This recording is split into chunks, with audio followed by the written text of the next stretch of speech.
Live from downtown Detroit, home of WDIV and Click on Detroit, Local 4 News at 5 starts now.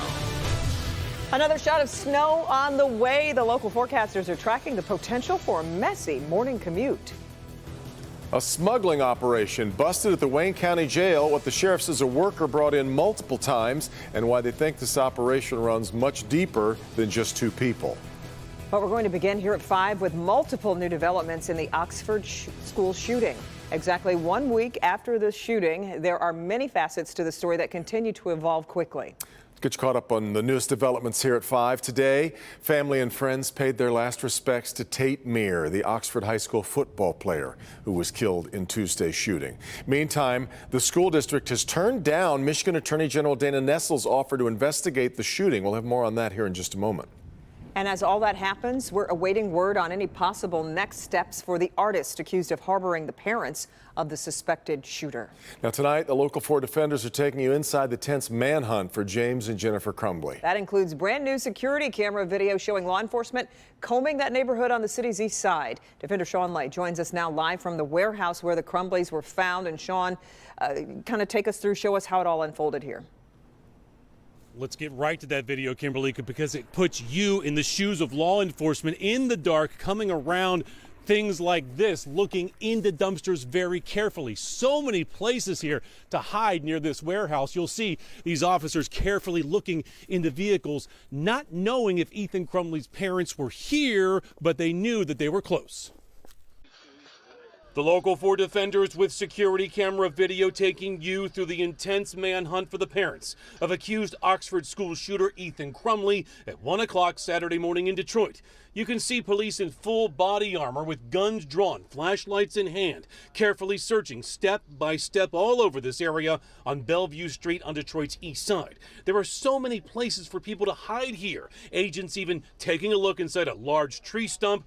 An officer can be seen leading the way, pointing a short-barreled AR-15 as officers follow, checking a dumpster, then looking inside a vehicle. Officers knew what we reported on Friday. The Crumbleys withdrew $4,000 from an ATM in Rochester before vanishing. Police did not know if the two bought guns with some of that money. Police came to this 1,800 square foot commercial building after a man spotted the couple's SUV at the building around 4 Friday afternoon. After this search, outside canines were used to search inside. This video shows the moment the Crumbleys were captured inside building suite number 130. The name on the door, Andres Sikora. Sikora's attorney says Sikora let the couple into his suite at 7 Friday morning. He was already there, and his whole belief was that they would be leaving with their lawyer when charges were issued. In fact, I will share with you that the minute they told him that a charge had been issued, he said, "You can go now and turn yourself in."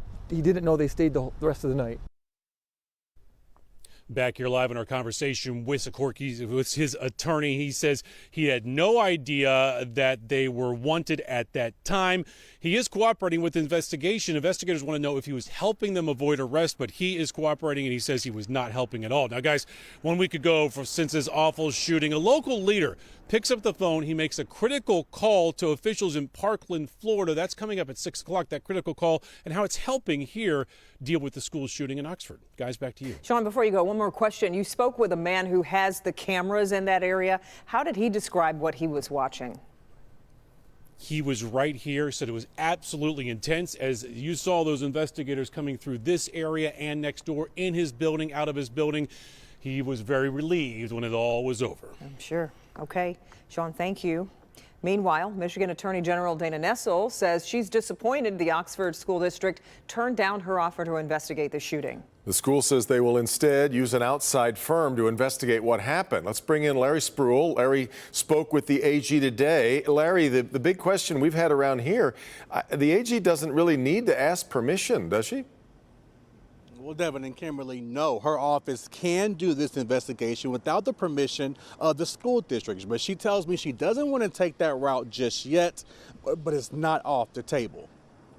Refocusing a little bit of attention on the shooter, his parents, and also the fact that a 15-year-old had such easy access to a gun. Michigan Attorney General Dana Nessel says that's her #1 goal right now. And to do that, she wants to find out what happened at Oxford High School on November 30th. This is not about pointing fingers. It's not about blaming educators. It's not about blaming the school district.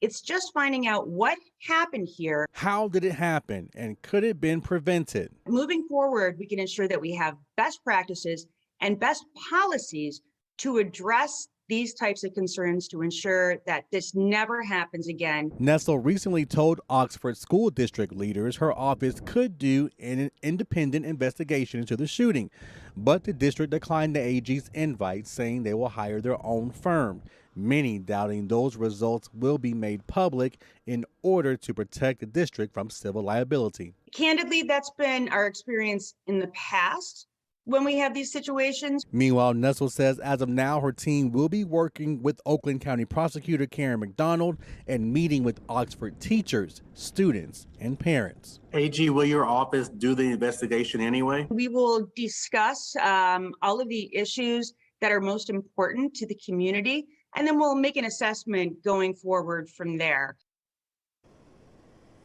And so I reached out to the school district to get their statement on why they chose this route, and I have not heard back just yet.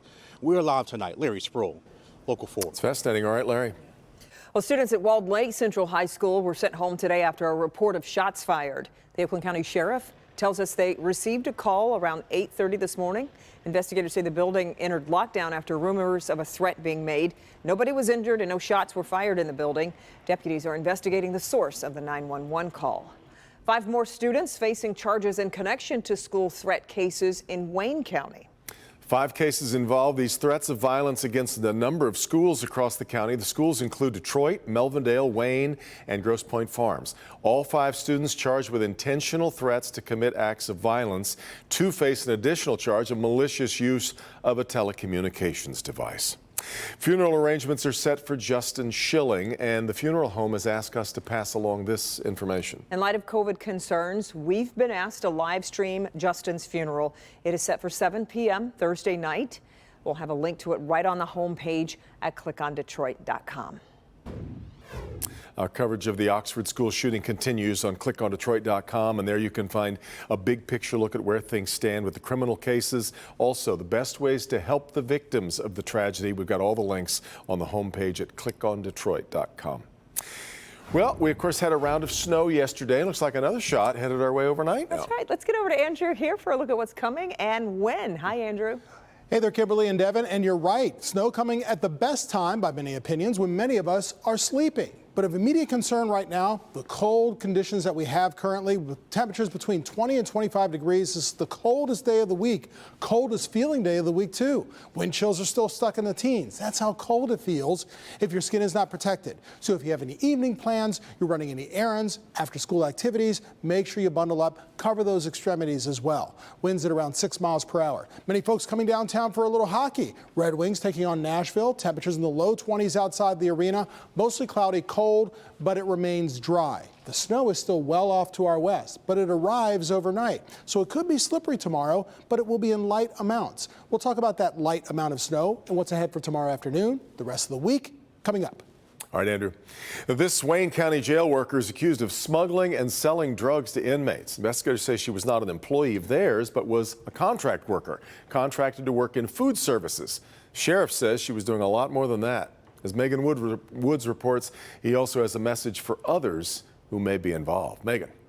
In July, Ashton McDougal was contracted to work at this Wayne County jail. It's unclear when the alleged smuggling and selling of drugs started, but investigators tell us 2 weeks ago, marijuana was found in the jail, and that's what sparked internal affairs to look a little closer. This investigation is not over. It's just the beginning. Up to this point, Ashton McDougal admitted to making thousands of dollars from delivering marijuana and cell phones to inmates. She was arrested going into work last Monday with about 24 grams of marijuana. Ms. McDougal was carrying roughly $500 on her person and marijuana and $1,000 for a cell phone. This is what she was receiving in exchange for the marijuana that she was bringing. She is facing 2 counts of furnishing contraband to prisoners and 1 count of furnishing a cell phone to a prisoner. We don't know if she came into this agency to do that or she came in and was compromised. Inmate DeJuan McQueen was an alleged participant.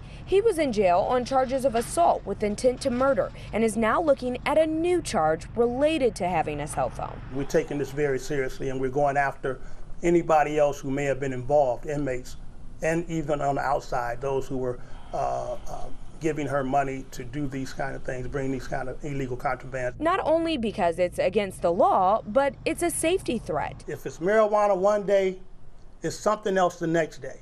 And we take safety in our facilities very seriously. There are still so many questions, like did this woman know the inmates she was delivering to before she started working here? Are there more employees involved? Are there more inmates involved? The sheriff's office is looking to answer all of those questions, and very soon.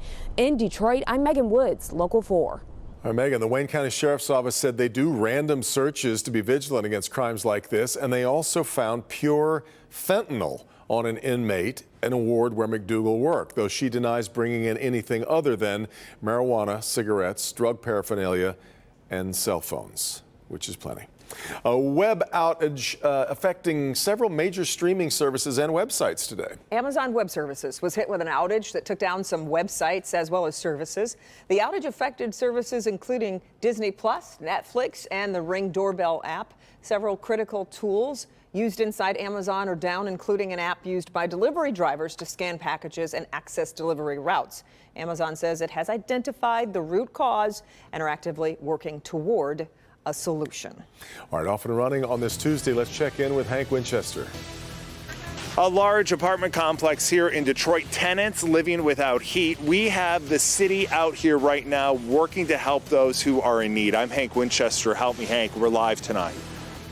And a horrible crash as a Macomb County plow truck smashes head-on into a pickup. Concerns about Omicron driving more Americans to get vaccinated.